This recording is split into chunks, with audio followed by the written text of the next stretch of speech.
A VPN, short for Virtual Private Network, is a privacy protection tool that is quickly becoming a must-have. But why do you need a VPN, and how does it work in the first place? A VPN helps your data travel through the internet safely, without big companies or cybercriminals being able to spy on your online activities. Also, a VPN swaps the real location of your device with a new one. This way, you can virtually travel to any country around the globe. So, who can benefit from a VPN? If you're worried about your online privacy, a VPN makes sure your identity and private information are not exposed when you go online. If digital security is your top priority, a VPN gives a nice additional layer of security. It encrypts your data so nobody could see what you send and receive. If you are a human rights activist whose freedom of speech is restricted, a VPN helps you to bypass censorship and speak to the world. Or, if you're on holiday in another country, with a VPN, you can bring your home entertainment anywhere you go.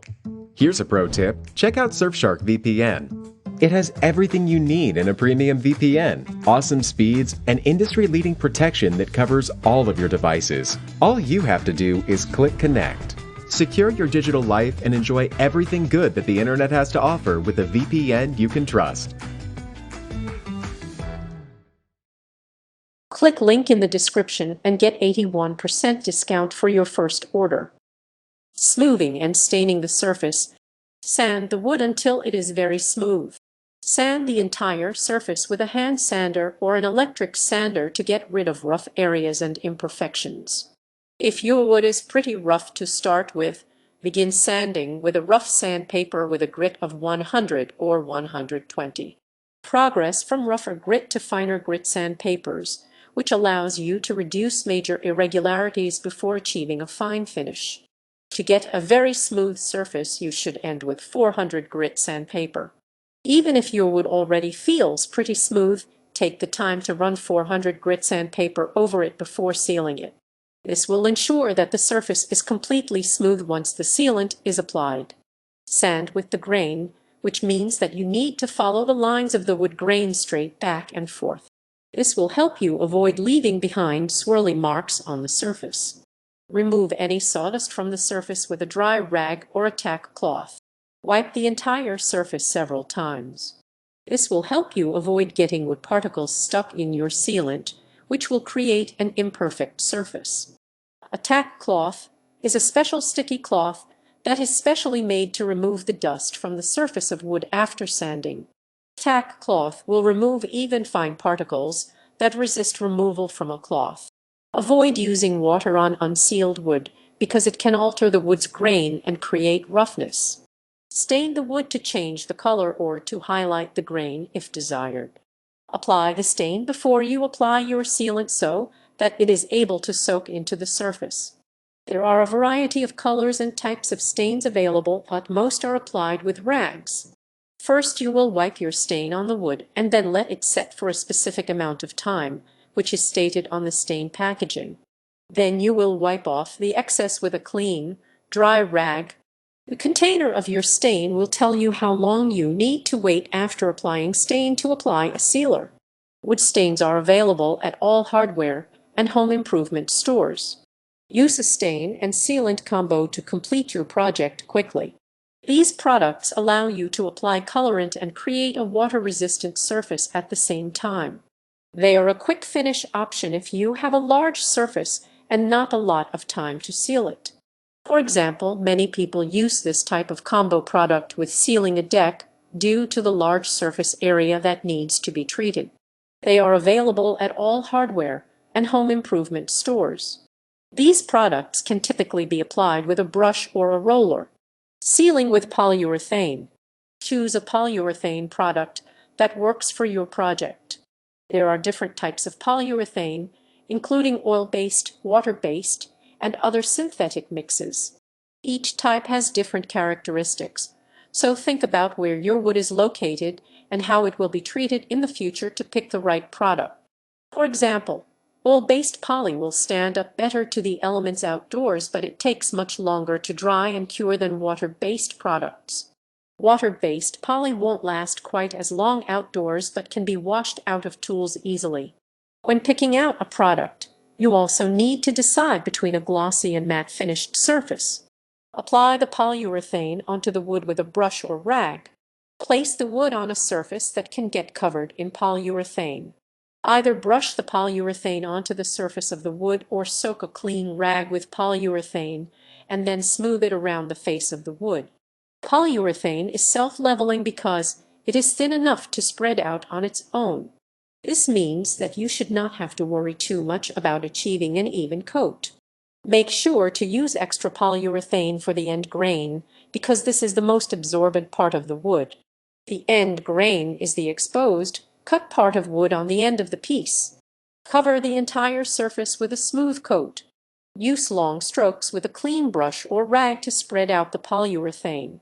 Work from one side to the other, trying to keep the distribution of polyurethane on the surface of the wood equal and smooth. A rag with wipe on polyurethane is the easiest method. Wear gloves during this entire procedure to avoid staining your hands. Sand between coats of polyurethane. Use fine 400 grit sandpaper to rub down the entire surface to eliminate imperfections. You don't need to push hard, but be sure to lightly sand the entire surface. After sanding, wipe down the surface with a rag in order to remove any dust you have created. Apply multiple coats of polyurethane to achieve your desired finish. Apply several coats of polyurethane to the surface of the wood, waiting for each coat to dry completely in between applications. Sand between coats to smooth out any uneven areas. Keep an eye out for any polyurethane drips and smooth them out with your brush or rag to avoid a bumpy finish. Drying time varies, so make sure you read your polyurethane's instructions and keep an eye on the ambient temperature and humidity as well. Using shellac to seal wood. Shellac to seal wood. Wood to seal wood. Use shellac if you are sealing indoor wood that won't get wet. Shellac is a wood sealer that works well for indoor furniture. While it's not waterproof, it does create a beautiful finish that protects your wood from drying out. If you have a piece of indoor furniture that you want to finish or refinish, shellac is a great choice. Shellac comes in a wide variety of colors, so it can be used to color and seal your wood at the same time. Get a clean sponge, brush, or rag to use to apply the shellac. Purchase one of these from your local big box, home improvement, or hardware store. It can be hard to clean and it usually thrown away after use, so don't buy an expensive tool to apply the shellac. Use a sponge or rag if you need to cover a large surface. Use a brush if you need to get the shellac into tight corners and detailed areas. Apply the shellac in straight lines across the surface. Get your sponge, rag, or brush as saturated with shellac as possible before beginning your application. Wipe or brushes on and maintain a wet edge as you apply each band so that the edge of each line is smoothed out by the next. Start at one end of the wood face and work across quickly, making sure that the shellac doesn't dry as you apply the bands. Work quickly across each face of the wood, one band at a time. Shellac can be a challenging sealant to apply because you need to keep each band wet as you work on the next one. Don't touch the shellac while it's drying. In contrast to polyurethane, you should not interfere with the shellac's drying process or manipulate it in any way. Do not use steel wool and do not sand the shellac in between band applications. The shellac melts into itself with each subsequent coat, creating a smooth finish on its own. Putting lacquer on wood. Pick lacquer only if you have experience applying sealants.